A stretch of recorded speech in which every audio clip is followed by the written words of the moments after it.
Hello everyone, എല്ലാവർക്കും tech P S സിയുടെ പുതിയൊരു വീഡിയോയിലേക്ക് സ്വാഗതം. ഡിഗ്രി അടിസ്ഥാന യോഗ്യതയായുള്ള ഡിവിഷണൽ അക്കൗണ്ടന്റ്, സെക്രട്ടേറിയറ്റ് അസിസ്റ്റന്റ്, അതുപോലെ സെക്രട്ടേറിയറ്റ് PSC മുതലായവയിലേക്കുള്ള ഓഡിറ്റർ തുടങ്ങിയ പോസ്റ്റുകളിലേക്കുള്ള വിജ്ഞാപനം PSC പുറത്തിറക്കിയിരുന്നു.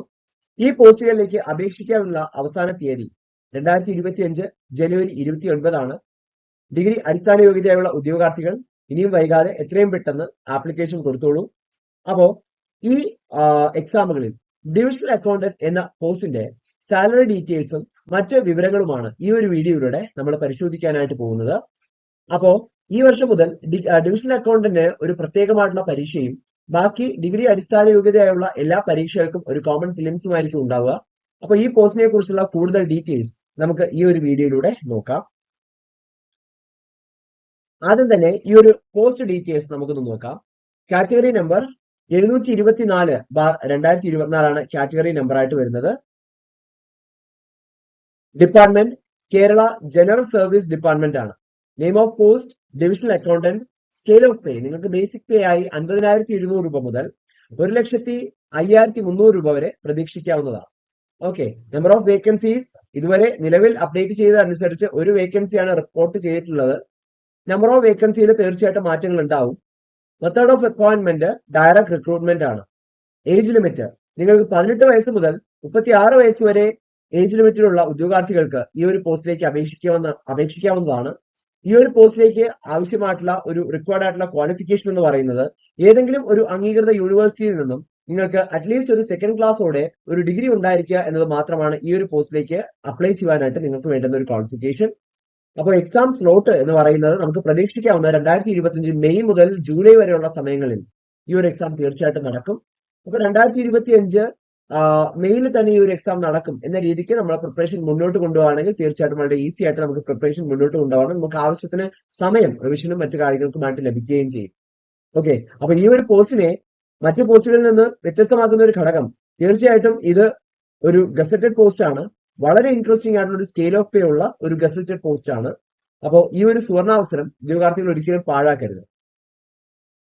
നമുക്ക് ഈ ഒരു പോസ്റ്റിലേക്കുള്ള പ്രീവിയസ് അഡ്വൈസ് ഡീറ്റെയിൽസ് ചെക്ക് ചെയ്യുകയാണെങ്കിൽ മുൻവർഷത്തെ കാറ്റഗറി നമ്പർ 391/2021 ആയിരുന്നു. ആ ഒരു പരീക്ഷയിലേക്ക് അപ്ലൈ ചെയ്ത ആപ്ലിക്കൻസിന്റെ എണ്ണം 2,39,861 പേരാണ്. ഇത്രയും ആപ്ലിക്കൻസ് ആണ് ഉണ്ടായിരുന്നത്. ഓക്കെ, പക്ഷേ പ്രിലിംസ് ക്ലിയർ ചെയ്ത കാൻഡിഡേറ്റ്സിന്റെ എണ്ണം വെറും 631 പേരാണ്. അത്രയും വലിയൊരു സ്ക്രീനിങ് പ്രോസസ് അവിടെ നടന്നു കഴിഞ്ഞു. അതിനുശേഷം ഡിസ്ക്രിപ്റ്റീവ് എക്സാമിന്റെ ഡേറ്റ് 3/6/2023 ആയിരുന്നു. നിങ്ങൾക്ക് എല്ലാവർക്കും അറിയാം, കഴിഞ്ഞ ചെയ്ത വീഡിയോസിലും പറഞ്ഞതാണ്. 2 ഘട്ടങ്ങളിലായിട്ടായിരിക്കും ഈ ഒരു പരീക്ഷ നടക്കുന്നത്. ഒന്ന് ഒരു പ്രിലിംസ് ആണ്. പ്രിലിംസ് പരീക്ഷ ഒരു മൾട്ടിപ്പിൾ ചോയ്സ് 100 ക്വസ്റ്റ്യൻസ് അടങ്ങിയ ഒരു മൾട്ടിപ്പിൾ ചോയ്സ് ക്വസ്റ്റ്യൻസ് ആയിരിക്കും. പ്രധാനമായിട്ട് 3 ഭാഗങ്ങളിൽ നിന്നാണ് ചോദ്യങ്ങൾ പ്രതീക്ഷിക്കാവുന്നത്. അതിനുശേഷം ഡിസ്ക്രിപ്റ്റീവ് ആയിട്ടുള്ള 3 പേപ്പറിന്റെ ഒരു മെയിൻസ് പരീക്ഷ ഉണ്ടായിരിക്കും. ആ ഡിസ്ക്രിപ്റ്റീവ് പരീക്ഷയുടെ തീയതിയാണ് 3/6/2023. ആ മെയിൻസ് അറ്റൻഡ് ചെയ്ത കാൻഡിഡേറ്റ്സിന്റെ എണ്ണം 167 പേരാണ് മെയിൻസ് അറ്റൻഡ് ചെയ്തത്. അതിൽ 17 പേർക്ക് റാങ്ക് ലിസ്റ്റിൽ ഇടം നേടാൻ സാധിച്ചു. ഇനി ടോട്ടൽ നമ്പർ ഓഫ് അഡ്വൈസ് നോക്കുകയാണെങ്കിൽ അതും 17 ആണ്. അതിനർത്ഥം റാങ്ക് ലിസ്റ്റിൽ ഇടം നേടിയ എല്ലാവരും, എക്സാം ക്വാളിഫൈ ചെയ്ത എല്ലാവരും എന്ത് ചെയ്തു, ആ ഒരു പോസ്റ്റിലേക്ക് അഡ്വൈസ് ലഭിക്കുകയും ചെയ്തു എന്നുള്ളതാണ്. ഓക്കെ, റാങ്ക് ലിസ്റ്റ് പുറത്തു വന്നത് 1/10/2024 അതിന്റെ കട്ട് ഓഫ് 500-ൽ 219.2 മാർക്കായിരുന്നു കട്ട് ഓഫ്. ഓക്കെ, ഇനി ലാസ്റ്റ് അഡ്വൈസ് നടന്ന ഡേറ്റ് എന്ന് പറയുന്നത് 23/10/2024 ഈ ഡേറ്റിലാണ് ലാസ്റ്റ് അഡ്വൈസ് നടന്നത്. അപ്പൊ ജസ്റ്റ് എക്സാം ക്വാളിഫൈ ആയിട്ടുള്ള എല്ലാവരും ഈ ഒരു പോസ്റ്റിലേക്ക് ജോയിൻ ചെയ്തിട്ടുമുണ്ട്. ഓക്കെ, അപ്പോ സാധാരണ ഒരു എക്സാമിൽ കാണുന്നത് പോലെ ഉള്ള ഒരു ട്രെൻഡ് അല്ല. അതിൽ നിന്നും തീർച്ചയായിട്ടും വ്യത്യസ്തമായിട്ടുള്ള ഒരു ട്രെൻഡ് ആണ് ഈ ഒരു പരീക്ഷ ഫോളോ ചെയ്യുന്നത്. തീർച്ചയായിട്ടും ആ ഒരു ജോബ് പ്രോസ്പെക്റ്റിൽ തന്നെ മറ്റ് പോസ്റ്റുകളിൽ നിന്നും വ്യത്യസ്തമായിട്ടുള്ള ഒരു പോസ്റ്റ് ആണ്. വളരെ നല്ലൊരു ഗസറ്റഡ് പോസ്റ്റ് ആണ് ഇതെന്ന് മനസ്സിലാക്കാനായിട്ട് പറ്റും. അപ്പൊ അത്രയും നല്ലൊരു ഗോൾഡൻ ഓപ്പർച്യൂണിറ്റിയാണ് ഡിഗ്രി അടിസ്ഥാന യോഗ്യതയുള്ള ഉദ്യോഗാർത്ഥികൾക്ക് വന്നിരിക്കുന്നത്. ഓക്കെ, ഇനി നമ്മൾ ഈ വീഡിയോയിൽ പ്രധാനമായിട്ടും ഡിസ്കസ് ചെയ്യാനായിട്ട് പോകുന്നത് ഈ ഒരു പരീക്ഷയുടെ സാലറി സ്ട്രക്ചർ ആണ്. ബേസിക് സാലറി, ബേസിക് പേ ആയിട്ട് നിങ്ങൾക്ക് ലഭിക്കുന്നത് 50,200 രൂപയാണ്.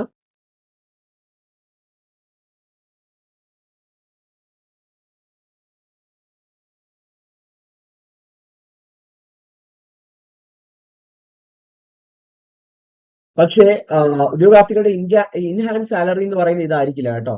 ഇതിൽ നിന്നും തീർച്ചയായിട്ടും കൂടുതലായിരിക്കും. നിങ്ങളുടെ അഡ്വൈസ് ലഭിച്ചു കഴിഞ്ഞ് ജോലിയിൽ പ്രവേശിച്ചു കഴിഞ്ഞാൽ ആദ്യത്തെ 1 വർഷം നിങ്ങൾക്ക് ഒരു ട്രെയിനിങ് പീരീഡ് ഉണ്ടാവും. ഈ ഒരു ട്രെയിനിങ് പീരീഡിൽ നിങ്ങൾക്ക് ബേസിക് മറ്റ് അലവൻസുകളൊന്നും ലഭിക്കില്ല. അപ്പൊ ബേസിക് പേ ആയിട്ട് ഇത്രയും ഇതായിരിക്കും കിട്ടുക. പ്ലസ് അതിന്റെ ഡിഡക്ഷൻ കഴിഞ്ഞിട്ട് ബേസിക് പേ ആയിട്ട് ഇത് തന്നെയായിരിക്കും ലഭിക്കുക. ഇനി നിങ്ങൾ ആ ജോലിയിലേക്ക് പ്രവേശിച്ചു കഴിഞ്ഞാൽ നിങ്ങൾക്ക് പലതരത്തിലുള്ള അലവൻസസ് ഉണ്ടാവും. അതിൽ ഒന്നാമത്തെ അലവൻസ് ആണ് ഡിയർനെസ് അലവൻസ്, DA എന്ന് പറയുന്നത്. ബേസിക് പേയുടെ 12% നിങ്ങൾക്ക് DA ആയിട്ട് ലഭിക്കുന്നത്. ഓക്കെ, അപ്പൊ ബേസിക് പേയുടെ 12% എന്ന് പറയുമ്പോൾ ഏകദേശം ഇതോടൊപ്പം 6024 രൂപ കൂടെ ആഡപ്പ് ആയിട്ട് വരും. അതിനുശേഷം കിട്ടുന്ന മറ്റൊരു അലവൻസ് ആണ് ഹൗസ് റെന്റ് അലവൻസ് എന്ന് പറയുന്നത്. അപ്പൊ ഹൗസ് റെന്റ് അലവൻസ് 4%, 6%, 8%, 10% ഇങ്ങനെയാണ് ലഭിക്കുന്നത് ബേസിക് പേയുടെ. അപ്പൊ എന്താണ് ഇതിലുള്ള വ്യത്യാസം വരുന്നതെന്ന് പറഞ്ഞാൽ, എവിടെയാണ് നമുക്ക് പോസ്റ്റിംഗ് ലഭിക്കുന്നത്, ആ ഒരു ഏരിയയുടെ പ്രത്യേകതകൾ, അവിടെയുള്ള പോപ്പുലേഷൻ ഡെൻസിറ്റി, അവിടെയുള്ള പോപ്പുലേഷൻ, അവിടെയുള്ള മറ്റ് അടിസ്ഥാന സൗകര്യങ്ങൾ മുതലായവ കണക്കിലെടുത്ത് അതൊരു റൂറൽ റീജിയൻ ആണെങ്കിൽ 4% നമുക്ക് ഹൗസ് റെന്റ് അലവൻസ് ആയിട്ട് ലഭിക്കുക. ഇനി അത് അത്യാവശ്യം ഒരു അർബനൈസ്ഡ് ആയിട്ടുള്ള അത്യാവശ്യം നല്ലൊരു പോപ്പുലേഷൻ ഡെൻസിറ്റി ഒക്കെ ഉള്ള ഒരു സിറ്റി ആണെങ്കിൽ നിങ്ങൾക്ക് 10% വരെ ഹൗസ് റെന്റ് അലവൻസ് ലഭിക്കാനുള്ള സാധ്യതയുണ്ട്. അപ്പോ ബേസിക് പേ ആയ 50,200 രൂപയുടെ 4% എന്ന് പറയുമ്പോൾ തന്നെ ഏകദേശം 2008 രൂപ വരും. ഓക്കെ, ഇനി 10% എന്ന് പറയുമ്പോഴത്തേക്ക് ഏകദേശം 5020 രൂപ വരും. അപ്പൊ ഇത്രയും നിങ്ങൾക്ക് ഹൗസ് റെന്റ് അലവൻസ് ആയിട്ട് ഇതോടൊപ്പം വീണ്ടും ആഡപ്പ് ആയിട്ട് വരും. ഓക്കെ, ഇതോടൊപ്പം മറ്റ് ഒരു ഗവൺമെന്റ് സെർവന്റിന് കിട്ടുന്ന എല്ലാ തരത്തിലുള്ള മറ്റ് അലവൻസുകളും നിങ്ങൾക്ക് ലഭിക്കും. സാലറിയിൽ കിട്ടുന്ന അലവൻസുകൾ മാത്രമേ നമ്മൾ ഡിസ്കസ് ചെയ്യുന്നുള്ളൂ. അതല്ലാതെ ധാരാളം മറ്റ് അലവൻസുകളും മറ്റ് ധാരാളം അവസരങ്ങളും ഈ ഒരു പോസ്റ്റിലേക്ക് ജോയിൻ ചെയ്യുന്ന ഉദ്യോഗാർത്ഥികൾക്ക് തീർച്ചയായിട്ടും ലഭിക്കും.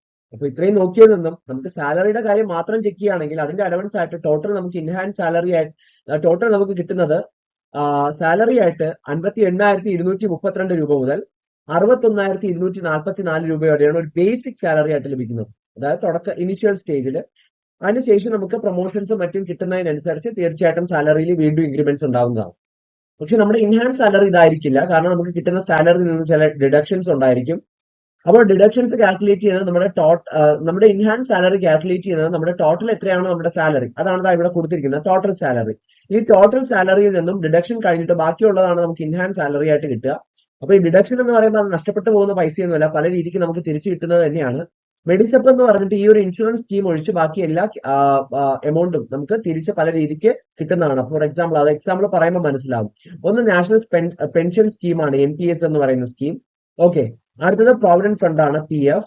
അതിനുശേഷം group insurance scheme GIS, state life insurance SLI തുടങ്ങിയ കാര്യങ്ങളിലേക്കാണ് നിങ്ങളുടെ ഡിഡക്ഷൻസ് പോകുന്നത്. ഇതെല്ലാം പല രീതിക്ക് നമുക്ക് തിരിച്ചു കിട്ടും, അത് നമുക്ക് അറിയാവുന്ന കാര്യം തന്നെയാണ്. മെഡിസെപ്പ് എന്ന് പറഞ്ഞാൽ ഇറ്റ് ഈസ് എന്താ പറയാ റിലേറ്റഡ് ടു ഹെൽത്ത് ഇൻഷുറൻസ്. അത് ഒരു ടൈപ്പ് ഓഫ് ഹെൽത്ത് ഇൻഷുറൻസ് ആണ്. അപ്പോൾ എങ്ങനെയാണ് ഹെൽത്ത് ഇൻഷുറൻസ്, അതിന്റെ പ്രൊസീജിയേഴ്സും കാര്യങ്ങളും നമുക്കറിയാം. അതൊരിക്കലും ഒരു നഷ്ടമല്ല, നമുക്ക് മറ്റ് ചികിത്സയ്ക്ക് ആവശ്യമായിട്ടുള്ള മറ്റ് ചിലവുകളും ആനുകൂല്യങ്ങളും എല്ലാം ഇതിലൂടെ കവർ ആയിക്കോളും. ഓക്കെ, അപ്പൊ അത്രയുമാണ് ഡിഡക്ഷൻ ആയിട്ട് വരുന്നത്. ആ ഡിഡക്ഷൻ കഴിഞ്ഞിട്ട് ബാക്കിയുള്ള സാലറിയാണ് നിങ്ങൾക്ക് ടോട്ടൽ ഇൻഹാൻസ് സാലറി ആയിട്ട് ലഭിക്കുന്നത്. അപ്പൊ ബേസിക് പേ ഏറ്റവും ആദ്യം നിങ്ങൾ ജോലിയെ പ്രവേശിക്കുമ്പോൾ തന്നെ ഇത്രയും നല്ലൊരു സാലറി പാക്കേജ് കിട്ടുന്ന ഗവൺമെന്റ് ജോബ് അധികം ഇല്ല, അത് വളരെ കുറവാണ്. അപ്പോൾ അതൊന്ന് ശ്രദ്ധിക്കുക, എത്രത്തോളം നല്ലൊരു ഓപ്പർച്യൂണിറ്റി ആണ് കൈവന്നിരിക്കുന്നത് എന്ന് മനസ്സിലാക്കുക. നമ്മുടെ പ്രിപ്പറേഷൻ സ്ട്രാറ്റജി അപ്പോൾ എങ്ങനെയായിരിക്കണം, ഇനി ഒരു കൊമേഴ്സ് ബാക്ക്ഗ്രൗണ്ട് ഇല്ലാത്ത ഒരാൾക്ക് ഇത് ക്രാക്ക് ചെയ്യാൻ സാധിക്കുമോ തുടങ്ങിയ കാര്യങ്ങളെല്ലാം മുൻ വീഡിയോസിൽ നമ്മൾ ഡിസ്കസ് ചെയ്തതാണ്. ഇനിയും ഈ ഒരു പോസ്റ്റിലേക്ക് ബാക്കി വരുന്ന നിലനിൽക്കുന്ന ഡൗട്ടുകൾക്ക് തീർച്ചയായിട്ടും മറുപടി തുടർന്നുള്ള വീഡിയോസിൽ നമ്മൾ നൽകുന്നതായിരിക്കും. അപ്പോൾ ഈ ഒരു പോസ്റ്റിലേക്ക് നിങ്ങൾക്കുള്ള എല്ലാ സംശയങ്ങളും കമന്റുകളായിട്ട് ഈ ഒരു വീഡിയോയുടെ താഴെ കമന്റുകളായിട്ട് നിങ്ങൾക്ക് രേഖപ്പെടുത്താവുന്നതാണ്. എല്ലാത്തിനും മറുപടി തരുന്നതായിരിക്കും. ഈ ഒരു പരീക്ഷയിലേക്ക് ജോയിൻ ചെയ്യുന്ന അല്ലെങ്കിൽ ഈ ഒരു പരീക്ഷയ്ക്ക് തയ്യാറെടുക്കുന്ന എല്ലാ ഉദ്യോഗാർത്ഥികൾക്കും ടെക് PSC വിജയാശംസകൾ നേരുകയാണ്. Thank you so much.